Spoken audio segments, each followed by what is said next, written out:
Don't wait till the battle's over. Don't wait till the struggle ends. Shout now, shout now, right now. Shout now, shout now. Don't wait till you make it. Hey everyone, and welcome to the PHILLIP Show. I'm so glad you're joining me. Grab your coffee if you have yours. One of the things that I love about the directions that people go is the amount of help and the amount of a resource they become when they step into their desired profession. I don't know if you know, but when you thought about what you were going to do when you grew up, or you thought about something that you wanted to do, it's so interesting how we can go into that field and then bring others with us, and then encourage other people and direct them and give them all the guidance that they need. Well, today is going to be no different. Today we have author Colleen Green on, and she is the marketing director of the Wright Writers of Dayton and the author of the Amber Milestone Series of romantic suspense books. Now, the cool thing when she comes on is that she also helps other people to write, get their message out, while she's also a writer. And I know, how did you do all that? Well, we're going to find out. Colleen, how are you? Hi, how are you doing? Welcome to the show. Thanks for having me. Oh, absolutely. So how's your day going? Let's just start with how's that? It's going good. I was able to sleep in and just get a slow start to my day and prepare for this interview. And well, I'm glad you made it. Yeah. I mean, I've been awake for a while, but okay. I was like, I didn't mean to wake you up. No. So as I started this our interview here and our time here today, it's so amazing to me how people step into their area, their sphere of, number one, passion, and number two, excellence. And then as they go on, they're positioned, maybe just by their expertise, to help others, do the same thing or get in the same lane that they're in. When you decided, hey, I think I can write, where did that epiphany come from? From a young age, probably like grade school, around there, just liked writing stories. In high school, I took a creative writing class. I wrote a short Christian story. It got published in a small magazine. And so I think that gave me the inspiration to continue writing. And because I really liked it, I feel like my stories are kind of like my babies. And when I put it out into the world, it's something that's a reflection of, my beliefs or what I'm trying to teach others. There's usually a lesson involved with your characters. But I just feel like, for me, I don't have children. I'm past the age of having children, but I feel like these are my babies. And I feel all authors kind of feel like that, like the more books they write, the more children they're putting out into the world, so to speak, for others to read and absorb. And so it's a very fulfilling feeling to get. I would imagine that it takes a lot of time to write a book. I would imagine. With you've written a series. Yes. How do you decide to say, I think there's more to this story and there's a part two, or there's a part? How do you just not end it? I mean, I feel like every author could end a book, or they could continue it if they wanted. It's a matter of, do you like the characters enough to do so? Do you feel like it lends itself? There's different kind of writers. There's writers who are pantsers, who let their characters decide what they want to do, and people who are planners like me, and they try to outline most things out, and then we kind of shape it as we go, tweak it as we go. But for me, I didn't know Last Words was going to turn into a series until, I was basically had my outline almost done, and I'm like, well, this lends itself to continue. And being in the romance genre, you want your character to get that happily ever after. And for my character, she needed to continue to get that. Right. So I kind of felt like it was necessary to keep going. Why did you gravitate to the romance genre? I know some people do horror, some people do suspense, some people do. Why romance? I think I've always kind of been a romantic at heart, at least inside my head. I think I do have, interesting enough, I I can't articulate it, don't get me wrong, but for some reason in writing, I find it easier to do so than necessarily being over lovey-dovey in person, if that makes any sense. Yes. Not that I don't love that person. It's just that, romance is kind of like a fantasy world where you can make everything perfect or have it set in a certain setting that lends itself to things to be romantic. Because of course, as a writer, you're controlling all the aspects of things. And even when I watch TV shows, a lot of times it's almost like when you're a writer, you can kind of guess where it's going. And Okay. You kind of are a little less surprised. Yes, they do surprise me. Don't get me wrong. There's times like, oh, I didn't see that coming. Wow, that was good. Yeah. But there are times where you're like, yeah, I think I know where they're going, or you little maybe less surprised than the typical just viewer who just goes with it, doesn't overthink it, doesn't. So, isn't thinking about like the character, the plot, what it may be, or right, yeah, anything like that. Now, is there it's interesting you said that, because I was speaking to a cinematographer and they were directing a film. And is there a method or a formula to say stories like there is to say, if you're writing a song, there's like the first verse, maybe a tag, then the chorus, then the second verse? Is there a kind of strategy or formula to writing a book? Yeah, with romance, you think of Harlequin and you think of certain kind of publishers, and they have actually very rigid guidelines that I've heard that people have talked about, where like if they've gone to try to submit, they can look up the guidelines, and they're literally like, here's when the first kiss, here's when they have sex, here's when this, and this. And they have different divisions of Harlequin, but being a independent author and putting all your money into your own work, you kind of get that control where you determine things. And the way I do things is a little different, because I'm starting last words from the point of view of Amber and Jack had been dating a while. Okay. So when I jump into things, it's not that they were literally jumping into things, it's that they were at that point already. Got it. But from a typical romance, that would be seen as, whoa, that's way too soon. What are you doing? And I'm like, but that's not how I had my characters pre-set up, that they already had been dating a while, that this had something had been going on. So you're kind of jumping into it at that point versus building up to that point. Got it. No, that makes total sense. For the Milestone series, I know we're hinting about it. If you can, don't give it away, because I know. Right. But what is it about? Okay, so last words. Like I said, I didn't know it was going to be a series till I got towards the end of my pre-writing, which is what I do before I do my rough draft. Okay. So basically, oh, thanks. That's a nice picture. So basically, Last Words, the first book there, set in Napa Valley, California, is about Amber's journey to figuring out how her past affects her current relationships. Okay. And how she learns to recognize true love or what is not true love, and how she learns to love herself and all her flaws. And so to me, it's kind of like a love story about learning to love yourself. Okay. And then, recognizing your past and how her parents' relationship affects her relationships now. And how she determines happiness. I'm being vague on purpose. Like you said, I don't want to give too much away. Yeah. They gotta get the book. Yeah, exactly. I don't want to spell it all out. Yeah. They're like, oh, I don't need it now. That's the last thing I want to do. Right. And then I also have a lot of her relationship with her stepfather. And it has flashbacks, so you get a taste of what her parents' relationship were like and how it affected her as a young child.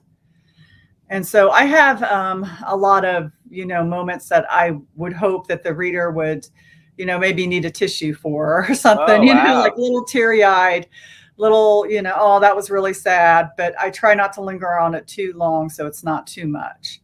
Yeah, so it's emotional, but it's right. It's not supposed to pull on your heartstrings the whole time. No.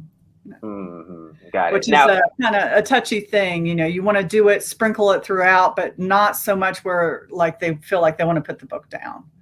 yeah, no doubt. Now, how long did it take you to write this particular book? So I'd say I wrote it on and off for about 8 years. Oh, So, and then I published it with a different cover. Originally, I had Amber in the bathtub, and there was she's holding a glass of wine, or let's see if I can even remember. She was in the bathtub, and the wine was actually, I think, broken by the bathtub, and it kind of made her look like she was, slumped over or something. yeah. And then I changed it because I felt like that looked too much like a mystery instead of a romance. Oh, I can see that. Yeah. So, and then I redid the cover. I edited it more because what happens often as a novice writer is, or newbie, you will write your first book and it's great, or you think it's great. And then the better you get, you're like, oh, it's not so great. So now I want to fix what wasn't so great. Yeah. Which is what I did, and then put the new cover on it. So it's, it's better for it, but I also feel like I probably won't do that again, because I think no matter what, you're going to get better and better, and you don't want to keep backpedaling, because then you can't push yourself forward. Well, absolutely. You can pick yourself apart and critique it to death. And there will always, especially if you're a creative, you'll always find something that you can tweak. You always find something that you can change. It's like, well, I could probably do this. But I'm glad that you said, you reach a stopping point and be like, I could do that, but we're going to stop. Right. Yeah. I don't want to just keep rewriting the same series over and over, even when I'm writing the 4th book in the series now, and it's going to be the final book. And even with that, I felt like after the third book, I could have wrapped it up and not let it go on if I chose to. But I had decided, I think it was somewhere writing the 2nd book, that I had this end thing that I wanted to be kind of left at the end of 3 to carry it into 4. Oh, so there was a process. Yeah. And so even though I could have wrapped it up, I'm like, I'm going to stick with my initial plan and go ahead and play it out to what I feel is the end of the series, or, if you will, the happily ever after. But yes, technically, I feel like I could have ended it at 3, but because I wanted to stick to my original plan, I thought, well, ultimately, it's going to be the most fulfilling if I keep going with it. Yeah. If I just keep pushing through. So I think with series, as writers, you could, you always have that point where you're like, yeah, I could do it. I could end it here, but do I want to? Is there something else that I feel needs wrapped up, or could be make it more whole or complete, or Yeah, I bet that's kind of like a very delicate decision to make. Right. Yeah, Right. like I don't know. I know it's gotta be hard. It's Yeah, it gotta be is. hard. Yeah, Yeah. it's gotta be. I know for this series, you are going to have a meet and greet coming up pretty soon on the 10th. Is it the 10th? It's July 14th through the 16th. July the 14th through the 16th at the Imaginarium. Isn't that correct? Yes, the Imaginarium Convention in Kentucky. And then I have a book promo where, like, you pre-order the book to pick up there, and then you get entered to win some prizes. I am so excited about that. And for everybody who is watching, and for those who are listening, you'll have all the information that you need to be able to register, to be able to get the book. You can pre-order. You can also go to Amazon. You're on Amazon, right? Correct. Yeah, Yes. you're all over the place, Colleen. Yeah, one of the things that you said, which is really interesting, when you were talking about the cover of the book, you were saying that with the way that it was looking first with the glass and the wine, it looked too much maybe like a thriller or something like that. That had me thinking of more kind of like marketing and like how it's being projected. And you, as a marketing director, you also work with the Wright Writers of Dayton by offering support and advice, just a group of people in your own process. Is helping and supporting, does that actually make you stronger as a writer when you help to critique others? Yes, because sometimes you can see maybe something that you also do, but you didn't realize you were doing in your sentence structure, or just anything grammatically. Maybe you lean on certain words too much that they, you noticed in their writing. You're like, oh, I could cut that word out. And even now, when I'm like writing the fourth book, I'll go back and like, because what happens is sometimes I'll like have a weekend I can't write, and then I'll go back the next weekend, start writing again. I have to refresh my memory what I wrote. And then Okay. I'll kind of self-edit again as I'm refreshing my memory. And even I have noticed that I can be kind of wordy. In other words, put in extra words I don't need. Sure. And so I will say, an example would be like, sometimes you don't need to say the word me at the end of something, Me. Hand over to me, or you could just say he handed it over, or you don't need to me. It's implied that it's to you. Yeah. Especially if you're the main character and it's in your point of view anyways. Yeah. Or you'll put an extra to somewhere in the middle of the sentence, or so yeah, when you edit other people's writing, you might be like, hey, I do that too, and I could also delete those. I don't really need them. They're not needed. If a word is not adding to the sentence, you probably don't need it. Yeah. Yeah. Well, I love it because, being in marketing myself, it's so easy for me to catch other people's typos and so difficult for me to catch my own. Yes. Yes. So it's really cool that it's kind of like that iron sharpens iron, or, like minds can kind of think alike and help to build and help to encourage. How many people are in this group? I think we're around 10 right now, so we're pretty small. I'm estimating without counting out. Yeah. But yeah, it's around that. And I'd say within the past year, we've grown and because we were even smaller than that. So we've even grown from 5 to 10 or whatever. Oh, really? Just through different people reaching out through me, like messaging me. Oh, no. Just keep going. I don't even know. Okay. Messaging me on Facebook and different things, or emailing me. Because on my newsletter, I'd say email Colleen, at Yahoo, blah, blah, blah, if you want to join our group. Yeah.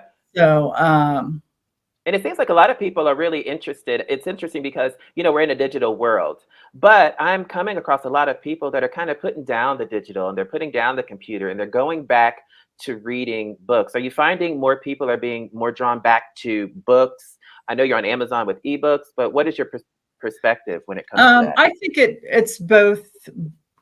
I have people who buy my Kindle. I have people who buy my actual book. Mm-hmm.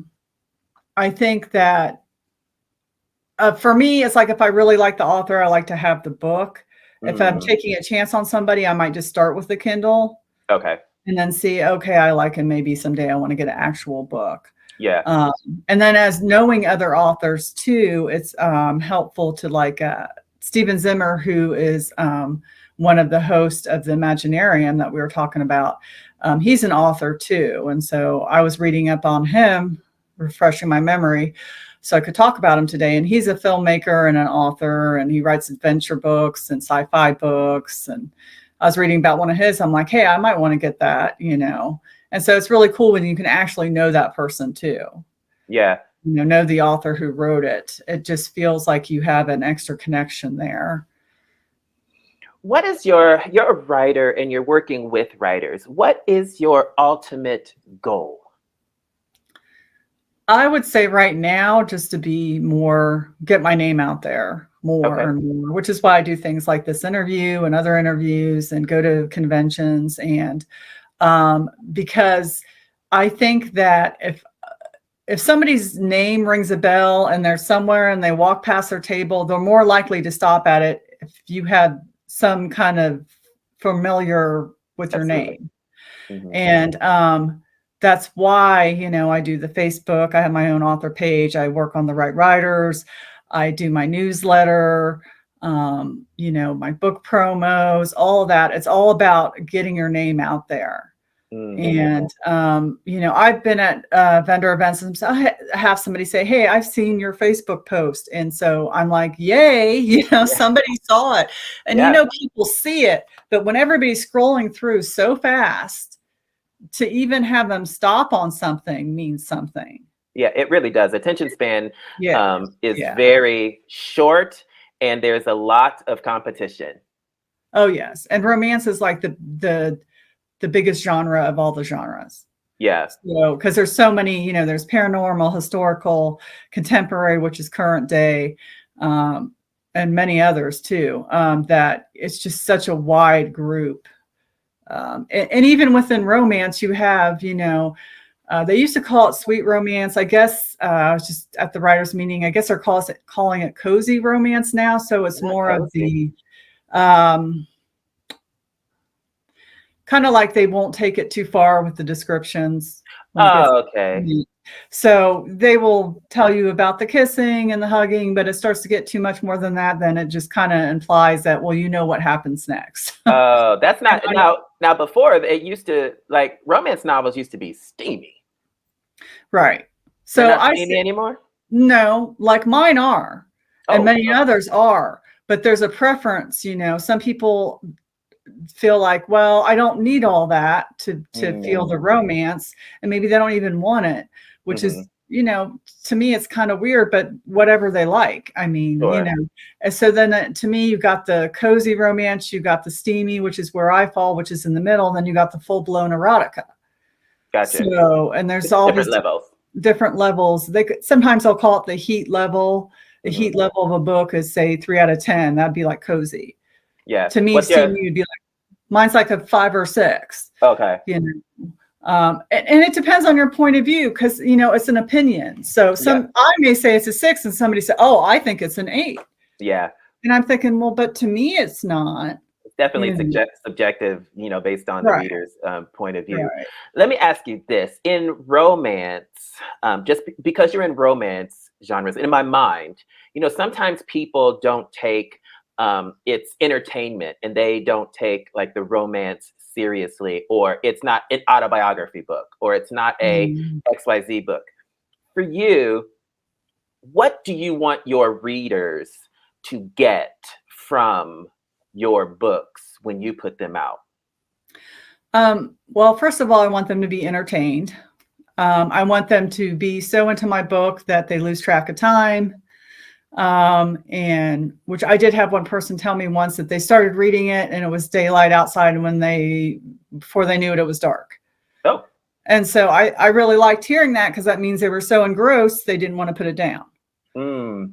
So to me, first and foremost, you have to entertain them enough to get them to keep reading. Right.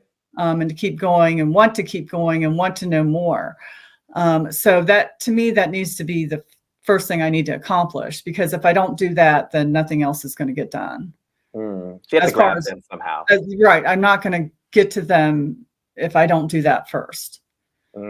So to me, that means they kind of have to like your style of writing. You think of authors who have short sentence structure to the point, authors who are more poetic.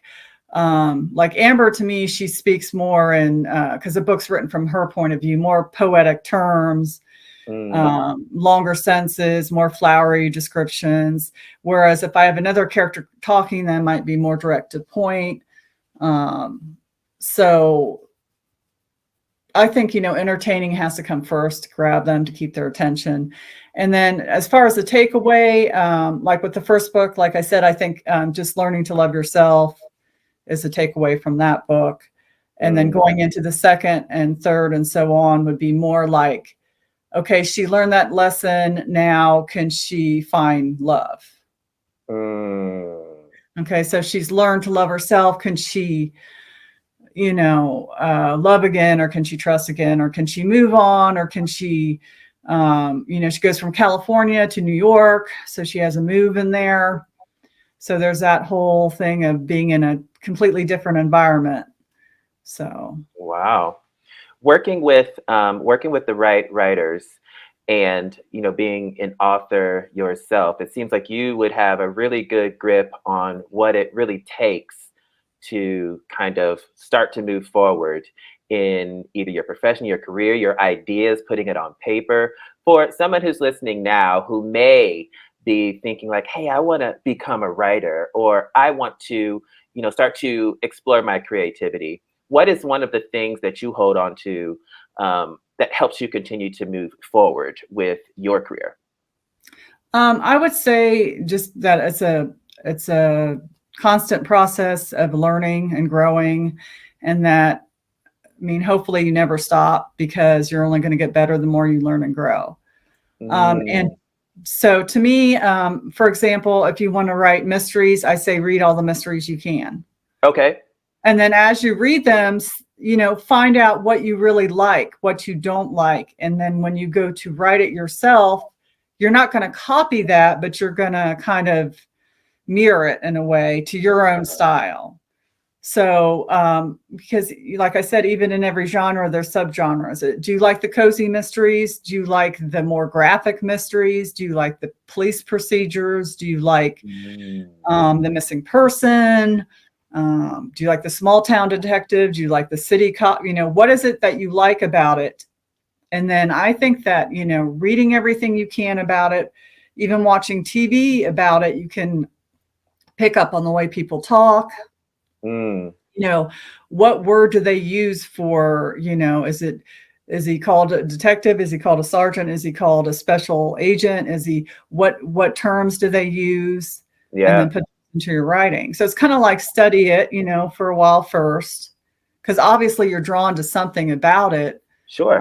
Whether it's a certain genre or, just there's something about it that's clicking with you that makes you want to do that.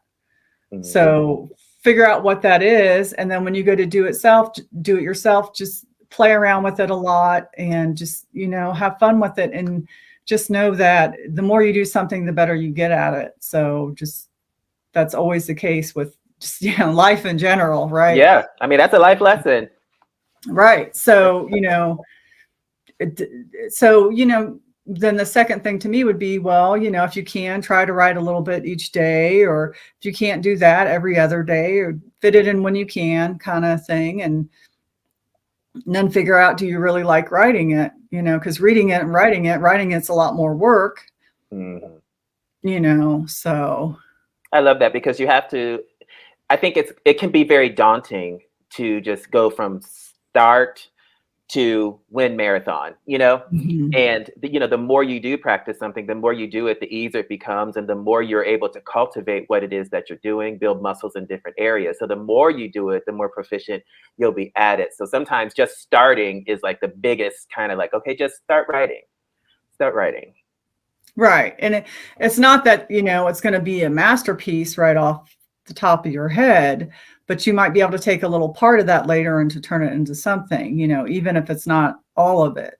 Yeah. And you can always try to give yourself a word limit. You don't have to go for writing a book. You could try a short story or something else, hey, I'm going to try to write a mystery that's 15,000 words or less, I'm just going to try that and see how that feels and get feedback on that. And that's what writer groups are for. This is the one with the bathtub. So that is, oh, I see what you're saying. So the one with the bathtub. Glare, sorry. No, it's okay. So the one with the bathtub, it's definitely cliche thriller. Absolutely. Yeah, or mystery. You could think mystery, of it as excuse me. I watch a lot of thrillers. It's suspenseful either way. Right. I wanted it to be, even though this does make you want to find out what happened to her to be in the bathtub like that.